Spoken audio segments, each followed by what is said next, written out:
When the day ends and the world becomes quiet, the noise inside often grows louder. The body finds stillness, but the mind resists. It replays moments, regrets, missed opportunities, uncomfortable words, forgotten tasks, lingering fears. Thoughts, like restless waves, crash endlessly against the shore of your inner world. This is when it becomes essential to remember a truth so simple and yet so easily forgotten. You are not your thoughts. Thoughts arise in the mind, but they are not the essence of who you are. They come and go. They shift in tone, in shape, in rhythm. One moment, your thoughts may praise you. The next, they might scold you. In one breath, they build confidence. In the next, they sow doubt. What kind of identity is that? So unstable, so fragile, so fleeting, that is not you. The real self is the observer, the one who sees the thoughts arrive, watches them move, and allows them to leave. The one who remains unmoved by the storms of the mind. This distinction is not just philosophical, it is practical. When you attach yourself to every thought that arises, you become enslaved by them. A single worry becomes your truth. A single mistake becomes your identity. A single harsh memory becomes your burden. But if you step back, you notice your thoughts have no permanence. They are shadows cast by the light of awareness. You do not need to wrestle with them, analyze them endlessly, or fix them before you sleep. You simply need to see them for what they are, mental formations, not absolute truths. This inner separation is the gateway to peace. It does not require force, it requires presence. When a troubling thought arises, do not fight it. Do not feed it. Do not run from it. Observe, say inwardly, there is a thought of fear, not I am afraid. Say, there is a thought of failure, not I am a failure. That space between the thought and your identity is where your power lives. To practice this, close your eyes, bring your attention inward. The thoughts will begin. Perhaps about the day's conversations or tomorrow's tasks. Let them come. Do not cling, do not judge. Watch them like clouds moving across the sky. The sky does not hold onto the cloud. It allows the passage. You too can become like the sky, vast, open, undisturbed. The more you practice, the more you realize thoughts may scream, but they have no authority unless you give it to them. This is not detachment in the cold sense. It is not apathy. It is clarity. You still care, you still engage with life, but you do so from a stable ground, not from reaction. You begin to trust yourself, not because your thoughts are perfect, but because you no longer mistake them for truth. You begin to trust life, not because it is predictable, but because your center no longer depends on control. It is important to understand that the mind is not the enemy. It is a tool, a powerful one. It creates ideas, solutions, beauty, insight, but it also produces illusions, feelings. When the tool begins to control the craftsman, suffering begins. So before sleep, reclaim your role. Remind yourself gently, I am not these thoughts. I am the one who sees them. Let the mind speak, but do not follow. Let the images form, but do not attach. Even if a thought returns again and again, wearing the disguise of urgency, recognize it. It is a pattern, a habit, a current flowing through the same mental riverbed, but you are the one who can choose whether to dip your hand in that water or simply let it flow past. And in this letting go, a deep rest arises. Not just sleep, but the kind of rest where the self is no longer at war with itself. The rest that comes when you stop trying to fix every thought and simply allow them to be. Tonight, before you lay your head to rest, you may not have all the answers. You may not have finished every task. You may not feel proud of every action, but none of that is you. Those are experiences, memories, thoughts. You are the space that holds them. the consciousness that watches them, the presence that remains calm and clear even when the mind is unsettled. There is a sacred rhythm to life.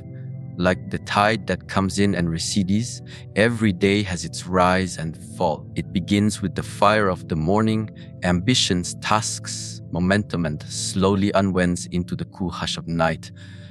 But too often, the body reaches the evening while the mind still clings to the day.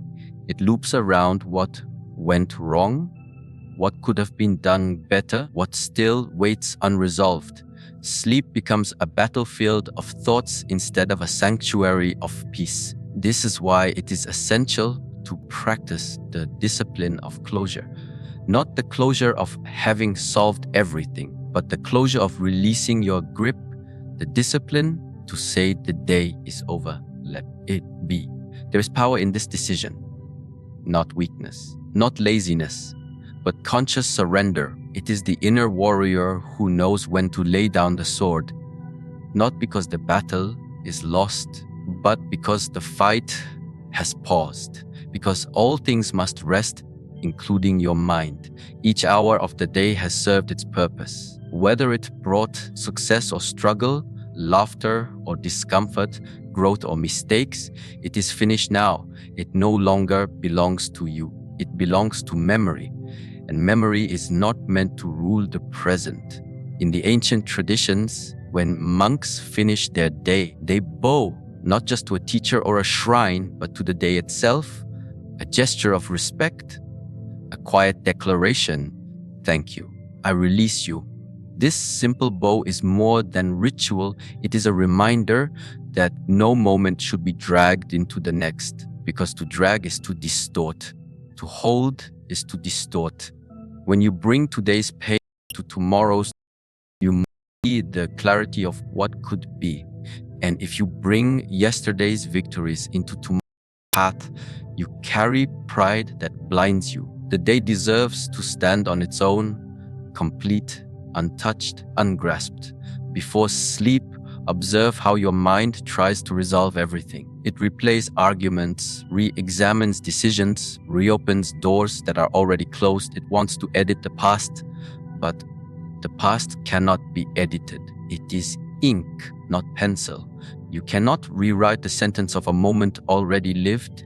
You can only choose how to relate to it. You can only step back and say, this happened. It is done. I carry only the lesson, not the burden.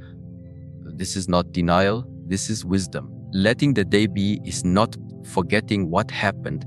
It is acknowledging that no further clarity comes from friction. The mind believes that by turning the same event over and over, it will squeeze some new meaning from it. But clarity does not come through tension. It comes through space, through rest, through the quiet trust that life continues even when the mind stops turning. Think of a lake. When the water is stirred, it becomes cloudy. You cannot see the bottom. But when you stop stirring, the water settles. The vision returns. Letting the day be is this settling. It is placing the thoughts down gently like stones beside the shore. You do not throw them away. You just stop holding them in your hand. You acknowledge them. You give them a home outside of your mind. And then you walk forward, not backward.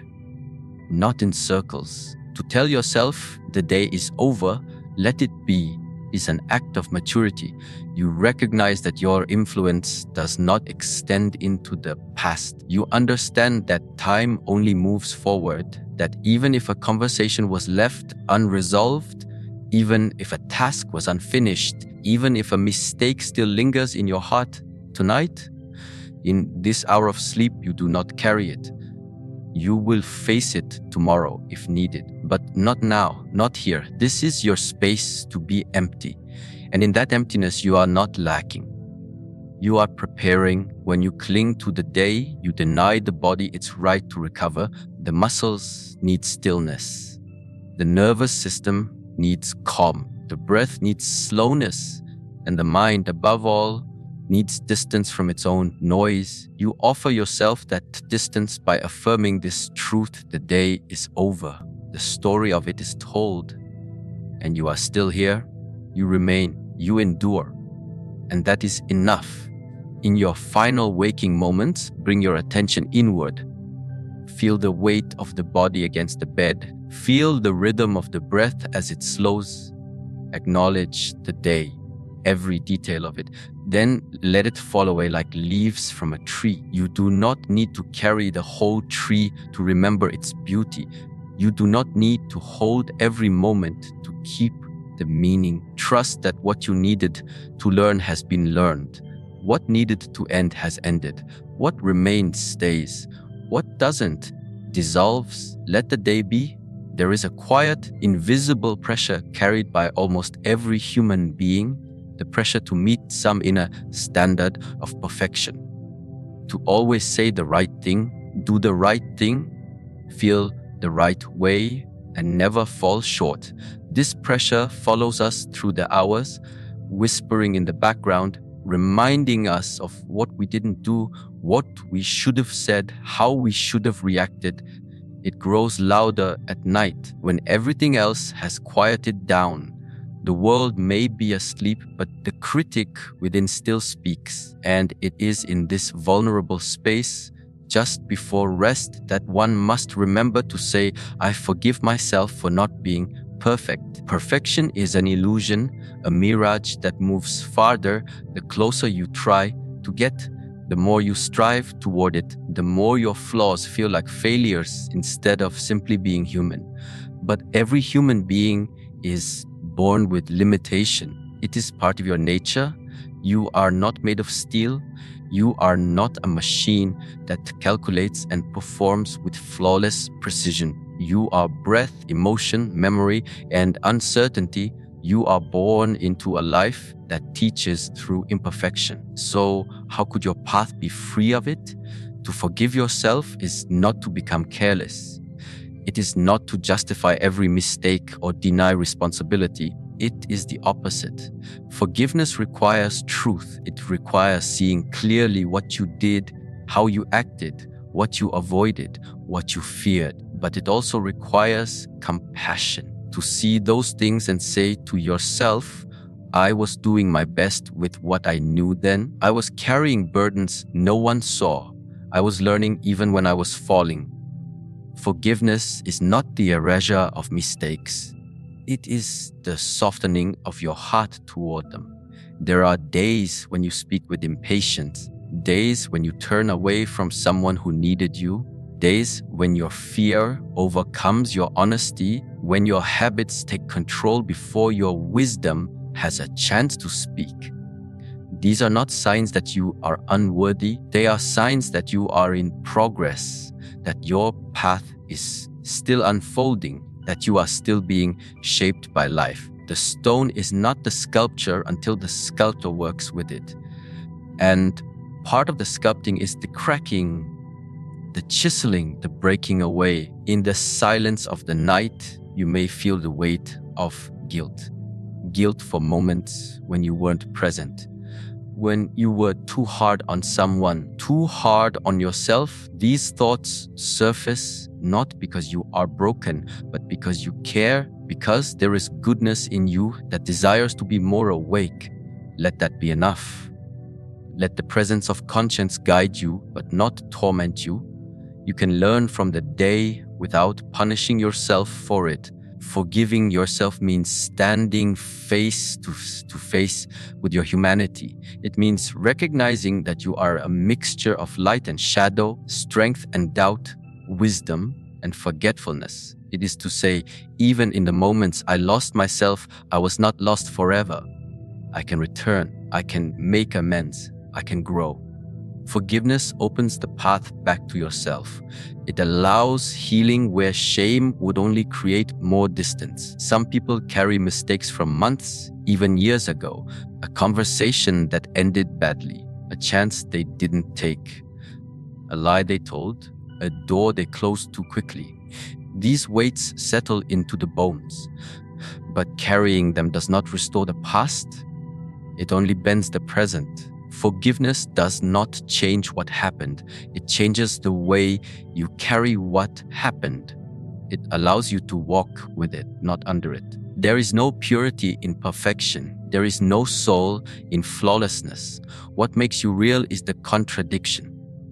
The way you rise after failing, the way you speak kindness after feeling anger, the way you try again after falling short.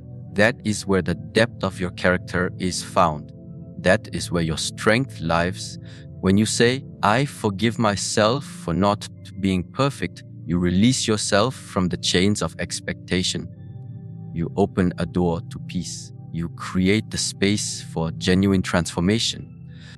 Because true change doesn't happen through shame. It happens through understanding, through a gentleness that says, even now, I deserve my own love. Through a courage that says, I am allowed to try again. In the final breath before sleep, bring to mind something you regret from the day. Don't run from it. Hold it in your awareness. Feel the discomfort. Then place your hand over your heart. Speak quietly to yourself, I forgive you. You are still growing. You are still worthy. You do not need to earn rest by being perfect. You are allowed to rest simply because you are human. There is a common illusion that keeps many people trapped in cycles of anxiety and exhaustion. The belief that if they worry hard enough, they can control tomorrow. That if they rehearse every scenario, prepare for every possibility, run through every risk in their mind, they will somehow protect themselves. The mind, clever and restless, feeds this illusion. It convinces you that one more hour of thinking, one more round of preparation, one more mental debate will make you ready. And so, even as your body lies in bed, your mind marches forward, endlessly planning, calculating, fearing. But wisdom speaks quietly through the stillness. Tomorrow is not built with worry. It is built with rest. Worry is a trick of the ego. It disguises itself as productivity. It whispers that you are being responsible, that your alertness is noble, that if you let your guard down, everything will fall apart. But what it truly does is steal your energy. It drains your inner reservoir without solving anything. It creates a storm in your thoughts, but never clears the sky. You wake up not stronger, but depleted.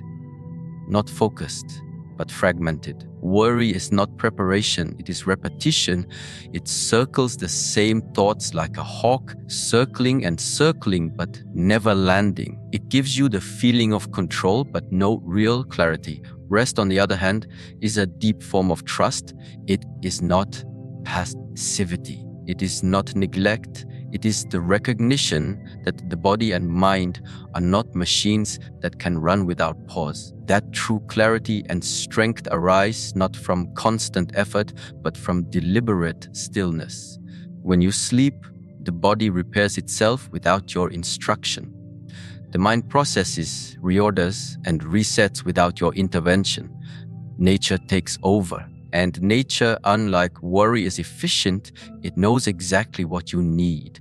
When a warrior returns from battle, he does not stay awake all night sharpening his sword. He cleans it, places it down, and rests because he knows that tomorrow's strength is born into night's recovery.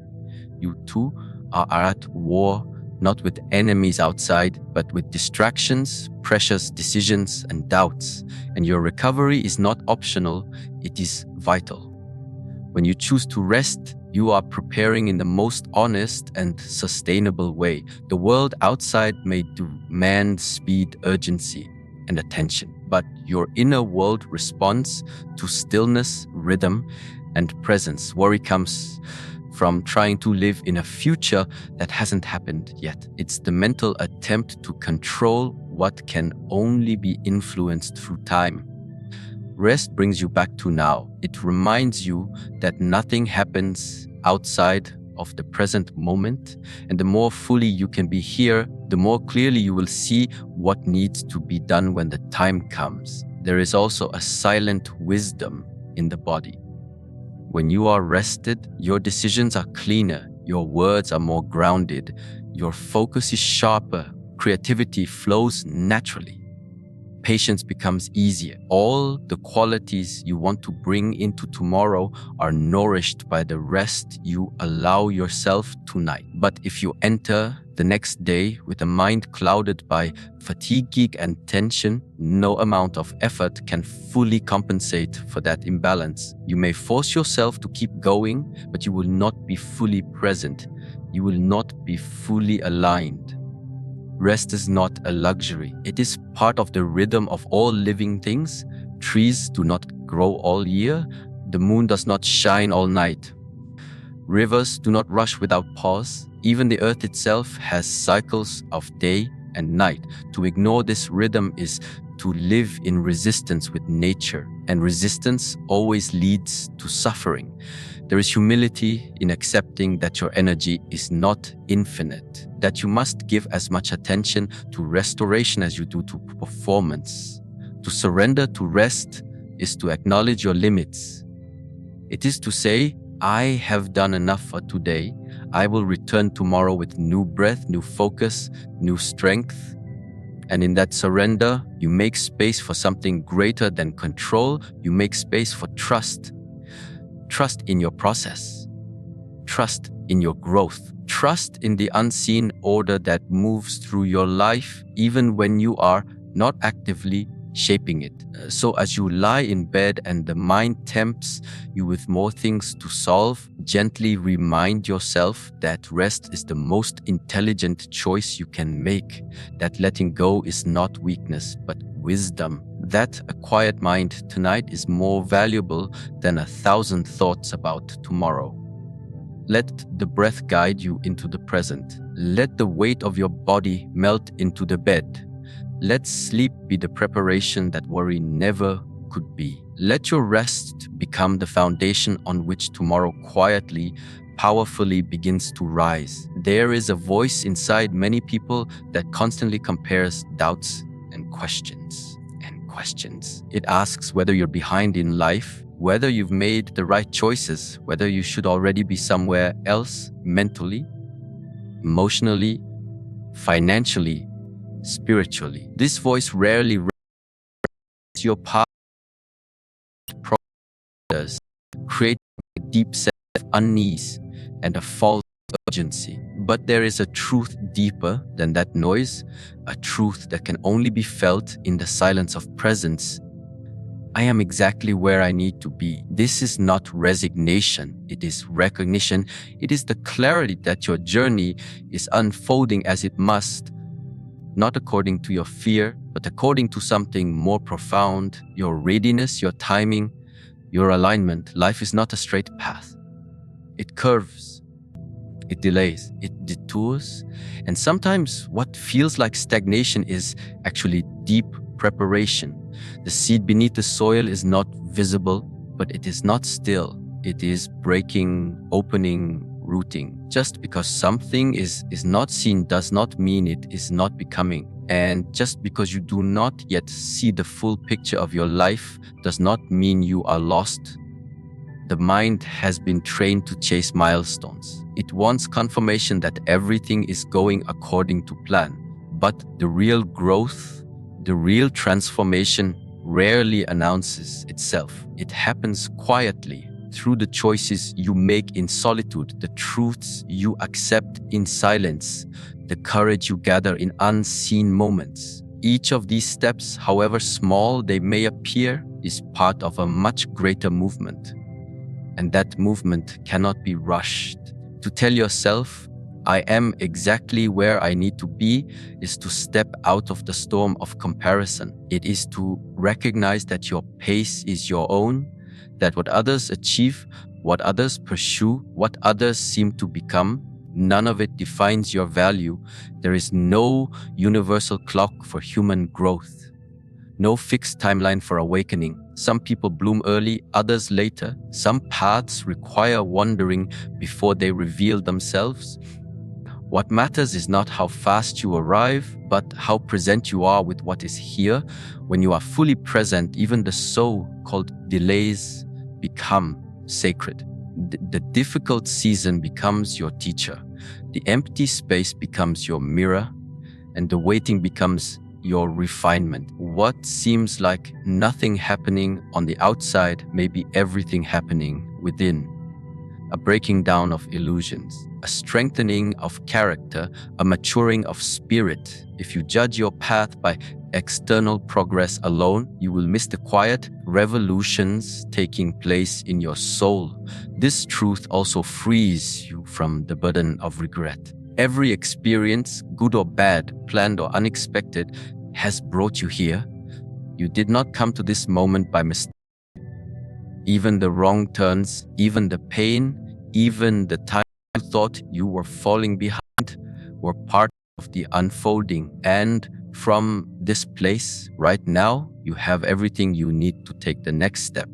You do not need to become someone else first. You do not need to fix every part of yourself before you can begin again. You are already in the perfect place to move forward with wisdom. There is also humility in this truth.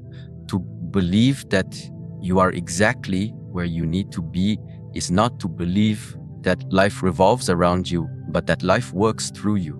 That the timing of things is not always yours to control.